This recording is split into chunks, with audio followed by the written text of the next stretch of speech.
amasezerano yose uko Imana iyatanga yakomejwe n'amaraso y'Umwami wacu Yesu.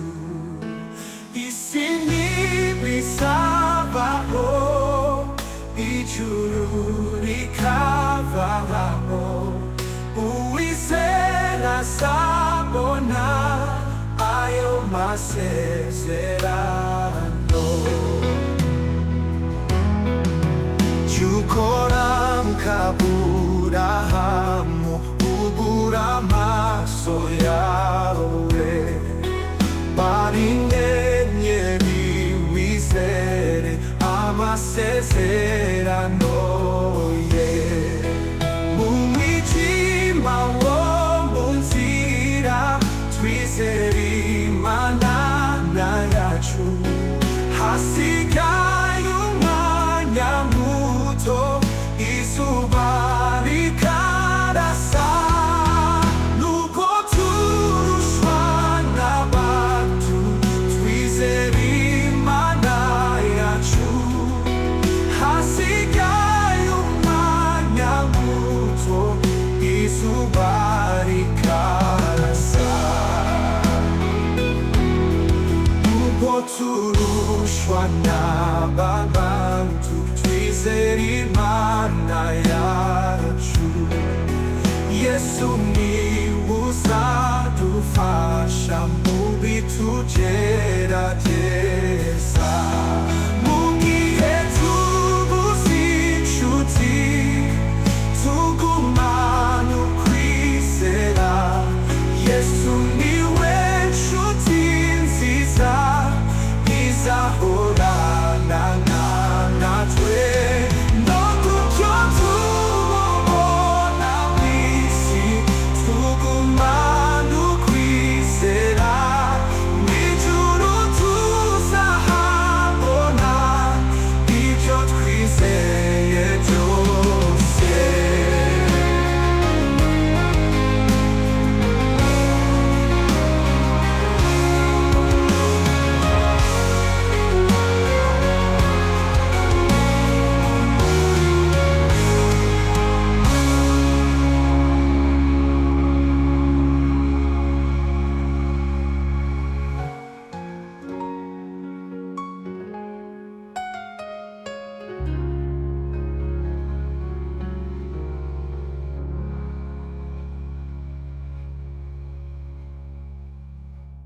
Jukora nk'Aburahamu, ubura amaso yawe, bari inyenyeri wizere amasezerano ye. Mu mwijima wo mu nzira twizere Imana yacu, hasigaye umwanya muto izuba rikarasa. Mu butushwa n'abantu twizere Imana yacu, hasigaye umwanya muto izuba rikarasa. Nuturushwa n'abantu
rero batuzaniye umukwe wacu, batuzaniye umukwe baje gutangiza umushinga w'ubukwe.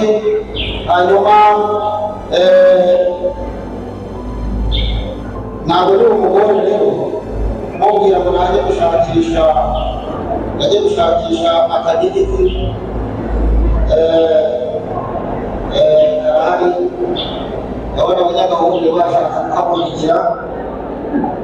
Umukobwa rero bakundanye umugwa ku mitima yitwa Umutesi Aline, akaba ari itorero rya Gahurire.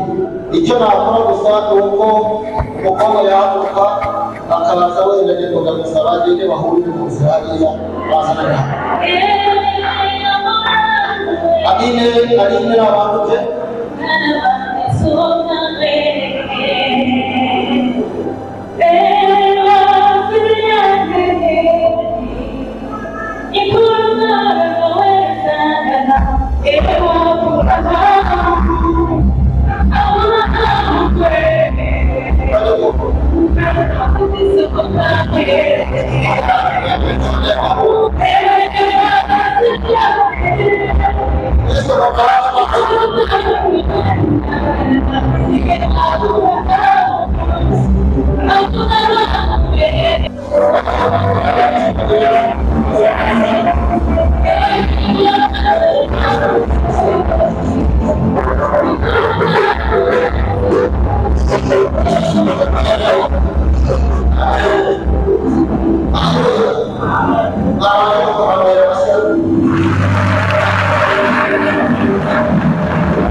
kugira ubagize neza, imiryango yabo igire neza, ibyo byose bigire neza.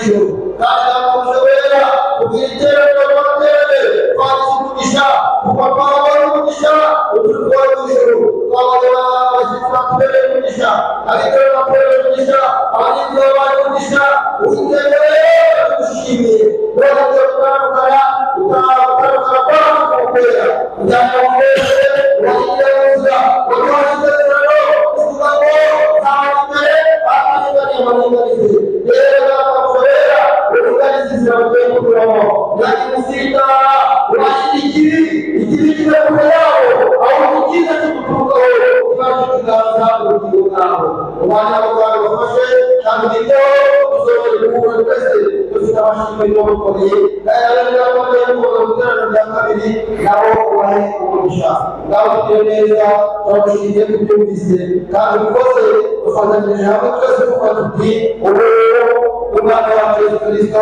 urukundo rw'Imana kubana no gukomera ibana twese ibihe bidashira amen.